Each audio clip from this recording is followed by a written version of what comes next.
me tell you a little story. So, pulled up at home, in this lovely blue MG, bloke over the street goes, "They're made in China now, aren't they?" I went, yeah, they are. And then he went on to explain that's the reason why he wouldn't touch one with a barge pole. Well, do you know what? More for him, because actually some of the most advanced technology is developed in China. Not to mention that the products from Chinese factories are improving so much more. Oh, and also the Chinese car market is the biggest in the world. Did I say that to his face? I didn't. I panicked, I blew a raspberry. But if you're watching now, Mr. Man, that's what I'm saying to you now. So join me as we review this wonderful Chinese SUV with a British badge on the front. Let's do it. This is the new MG ZS EV. It's a new version too. While the petrol model was given an update in 2020, only now has the electric version been given many of those changes. New bumpers, lights, colours, you know the deal for a facelift. We don't always focus on the electric version of a car that's also available with conventional engines, but we are with the ZS because it really is the one that makes the most sense. It is great value for money, and with the bigger battery, it will do more than 250 miles on a charge. Oh, get me.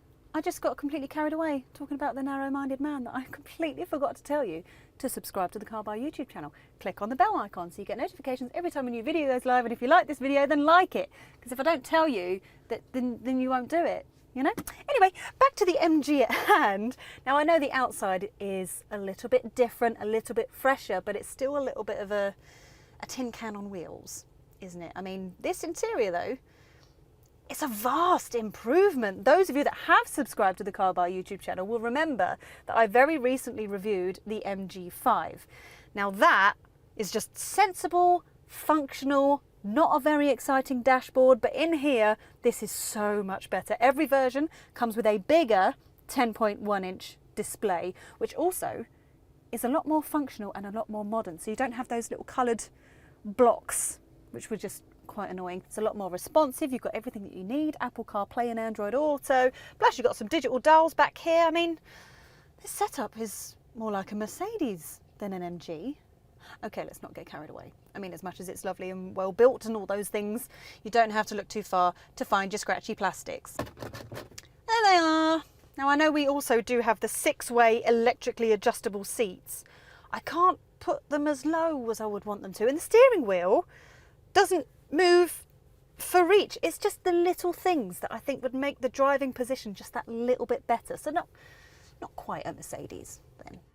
MG has gone for simplicity with the specs, offering 2 batteries and 2 trims on the electric model, and 2 engines and 2 trims on the petrol. No matter which one you go for, you're bagging yourself one of the best value new cars on sale. Prices for the petrol start at just over £15,000. Full details are available at carbuyer.co.uk. Just make sure you search for either the petrol or the electric, depending on which one you're interested in.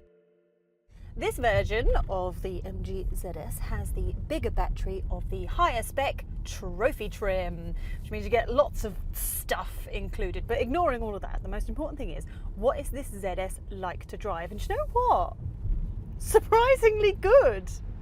In terms of petrol engines, we'd recommend avoiding the 1.5 litre and going for the smaller 1 litre turbo instead. Now, I know that might sound a little bit counterintuitive, but the 1 litre turbo is just that little bit more modern, bit more gutsy, all thanks to turbocharging.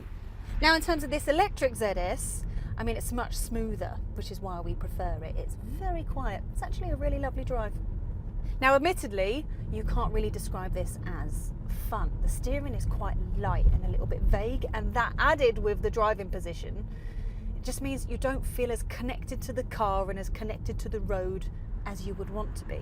But in terms of power, I mean, you put your foot down, it does 0 to 62 in a very respectable 8.4 seconds. But don't put your foot down when you're going around a corner, because you can feel the wheels scramble a little bit. I mean, that's probably down to the fact that this car's only done like 300 miles or something on those tyres. But yes, in terms of fun, that's not the way you can describe this car. This is, let me get from A to B. I'm going to pop to the shops. I'm going to do the school run. I'm going to take my nan to Toby Carvery. Now we are in ZS territory. I mean, this is just completely effortless to drive. I feel like I'm not really doing anything. I mean, the visibility is really impressive. Side windows, back windows are all huge, plus this higher spec version already comes with blind spot monitoring anyway.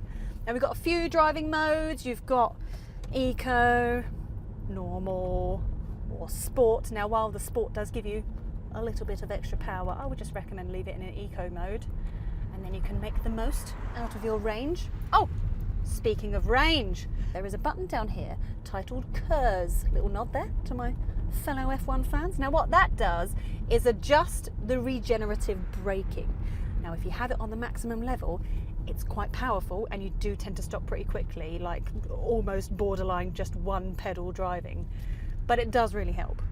All in, this electric version with the bigger battery will do around 240 to 250 miles on a charge, which means that the standard version with the smaller battery will do around 165 to 170.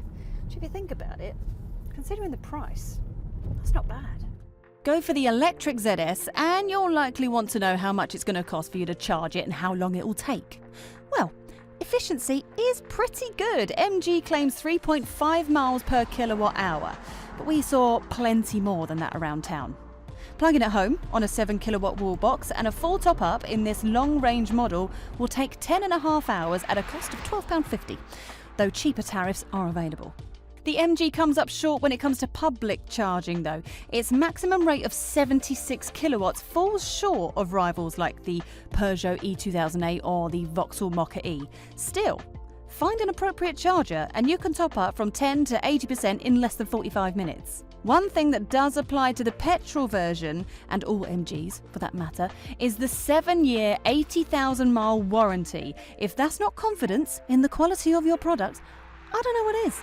Now then, boot space. Well done, MG. We've got 470 litres of space, which is plenty for families and all your bits and bobs. Oh, you've also got a little bit of space underneath the boot floor for your charging cables.